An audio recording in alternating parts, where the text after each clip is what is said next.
राधे राधे प्रेमियों, बंधुओं और सज्जनों, आप सभी का स्वागत है राजपूत संस्कार की बातें चैनल में। आज हम आपको देव उठनी एकादशी की कथा सुनाने जा रहे हैं, तो ध्यान पूर्वक सुनिए। जगत पिता ब्रह्मा जी बोले, नारद, अब मैं पापों को नष्ट करने वाली तथा पुण्य और भक्ति प्रदान करने वाली देव उठनी एकादशी की कथा कहता हूँ। भागीरथ जी, गंगा मनुष्य को तभी तक फल देने वाली है जब तक कार्तिक मास में शुक्ल पक्ष की देव उठनी एकादशी नहीं होती है। नारद जी ने पूछा, हे जगत पिता, एक संध्या को भोजन करने, रात्रि में भोजन करने और पूरे दिन उपवास रखने का क्या फल प्राप्त होता है, उसे आप विधि पूर्वक समझाइए। ब्रह्मा जी ने कहा, हे नारद, एक संध्या को भोजन करने में 1 जन्म तथा रात्रि में भोजन करने से 2 जन्म के और पूरे दिन उपवास रखने से 7 जन्मों के पापों को नाश हो जाता है। जिस वस्तु में त्रिलोक में मिलना असंभव है, वह वस्तु देव उठनी एकादशी के व्रत से मिल जाती है। देव उठनी एकादशी के प्रभाव से सुमेरु पर्वत के समान पाप भी नष्ट हो जाते हैं। हे नारद जी, जो कोई श्रद्धा पूर्वक थोड़ा भी पुण्य करते हैं, वह पुण्य उनका पर्वत के समान अटल हो जाता है। जो मनुष्य देव उठनी एकादशी का व्रत रात में जागरण करते हैं, उनको पूर्व की कथा आने वाली 10,000 पीढ़ियाँ विष्णु लोक में निवास करती हैं और नरक लोक में कष्ट भोगते हुए पितृगण स्वर्ग में जाकर सुख भोगते हैं। ब्रह्मा हत्या आदि महान पाप भी इस पदोत्नी एकादशी के प्रभाव से नष्ट हो जाते हैं। देव उठनी एकादशी से नष्ट हो जाते हैं सभी पाप आपके। रात्रि जागरण का फल अश्वमेध यज्ञों आदि के फलों से तथा भूमि, स्वर्ग, गौर आदि दान का फल इस पदोत्नी एकादशी के रात्रि जागरण के फल के समान होता है। इस लोक में उसी मनुष्य का जीवन सफल है जिसने देव उठनी एकादशी के व्रत के द्वारा अपने कुल को पवित्र किया है। इस लोक में जितने भी तीर्थ हैं, वे देव उठनी एकादशी का व्रत करने वाले के घर में वास करते हैं। मनुष्य को समस्त कर्मों का त्याग करके ईश्वर की प्रसन्नता के लिए इस कार्तिक मास की एकादशी का व्रत अवश्य करना चाहिए।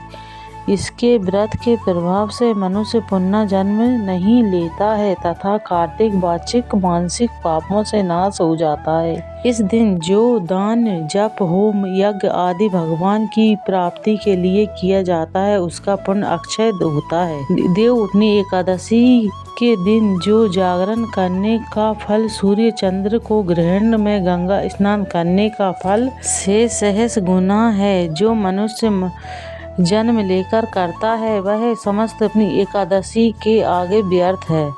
और जो मनुष्य एकादशी का व्रत नहीं करते हैं, उनके भी समस्त पुण्य व्यर्थ हैं।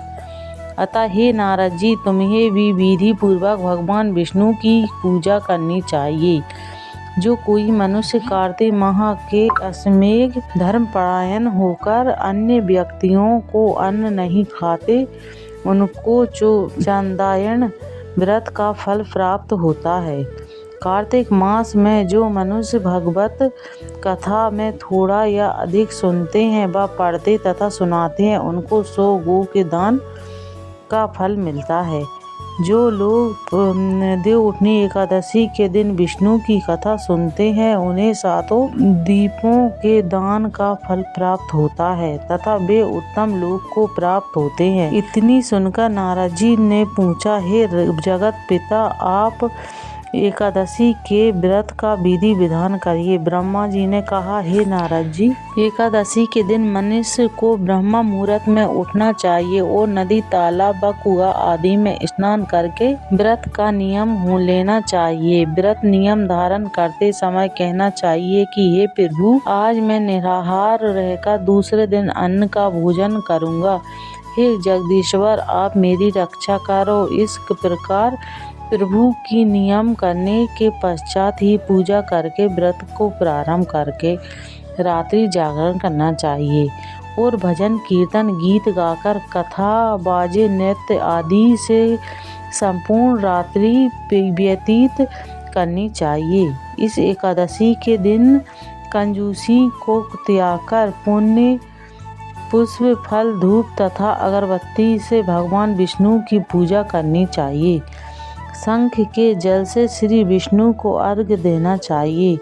जो कोई मनुष्य भगवान की पूजा अगस्त्य पुष्प से करते हैं, उनके सम्मुख देव भी हाथ जोड़कर उपस्थित खड़े रहते हैं।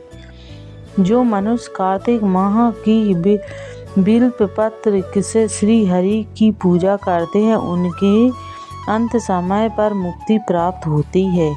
जो मनुष्य तुलसी दस तथा कार्तिक माह में श्री विष्णु की पूजा करते हैं, उनके जन्म के समस्त पाप नष्ट हो जाते हैं। जो मनुष्य कार्तिक मास की नित्य प्रति श्री तुलसी जी के दर्शन या स्मृत अछूते या रोपण करते हैं या हरि कथा कीर्तन करते हैं अथवा सेवा करते हैं, वे मनुष्य 1000 कोटि युग तक स्वर्ग में निवास करते हैं। जो मनुष्य जो कार्तिक मास में तुलसी जी का वृक्ष लगाते हैं, उनके कुमुट में पैदा होने वाले मनुष्य प्रलय काल के अंत तक विष्णु लोक में वास करते हैं। जो मनुष्य कदम के पुष्प से विष्णु की पूजा करते हैं, वे लोग यमराज की यातनाओं को नहीं भोगते और जो मनुष्य गुलाब के पुष्प से श्री हरि की पूजा करते हैं, उनको मुक्ति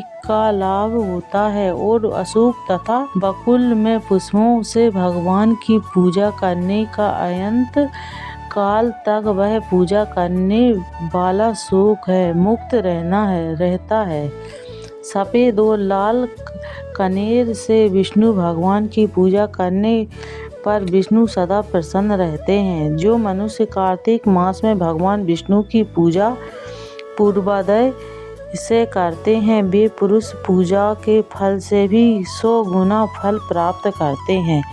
और जो शमी पत्र से भगवान की पूजा करते वाले मनुष्य सरलता से यमराज के भयानक भाग्य मार्ग पार कर जाते हैं और आवागमन में छूट जाते हैं। जो श्री हरि की पूजा चम्मल पुष्प से करते हैं, वे अथवा स्वर्ग में व केतकी पुष्प श्री हरि पर चढ़ाने वाले मनुष्य के करोड़ों जन्म के पाप नष्ट हो जाते हैं। जो श्वेत द्वीप में जन्म लेने वाले मनुष्य को पीले या रक्त वर्ण के कमल पुष्पों से श्री हरि की पूजा करनी चाहिए। प्रातःकाल नदी में स्नान करना चाहिए। तब स्नान करने के पश्चात श्री विष्णु की प्रार्थना करते हुए अपने घर को आना चाहिए और भगवान विष्णु की पूजा करनी चाहिए। तत्पश्चात ब्राह्मणों को भोजन करा दक्षिणा दें। तदुपरांत भोजन गो आदि दक्षिणा से गुरु पूजा करनी चाहिए। रात्रि के समय जिस ब्राह्मण को भोजन करावें, उसी ब्राह्मण को स्वर्ण सहित बेल दान करना चाहिए। जो मनुष्य स्नान करते हैं, उन सब को दही तथा शहद का दान करना चाहिए। जो मनुष्य फल की आशा करते हैं, उन्हें फल का दान करना चाहिए तथा तेल के स्थान पर व्रत से स्थान पर दूध तथा अन्न व चावलों का दान करना चाहिए।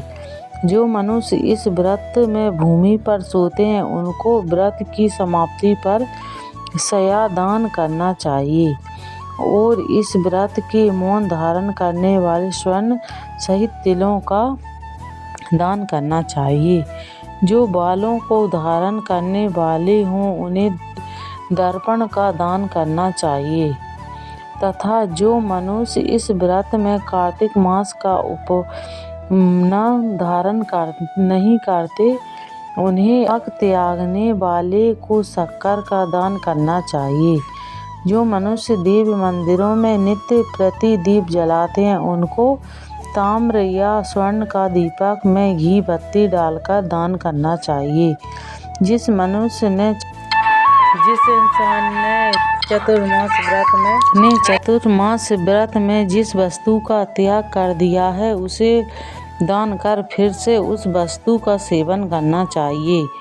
जो मनुष्य देव उठनी एकादशी के दिन विधि पूर्वक श्रद्धा और भक्ति के साथ व्रत करते हैं उन्हें अंत सुख मिलता है और वह लोग स्वर्ग को प्राप्त करते हैं।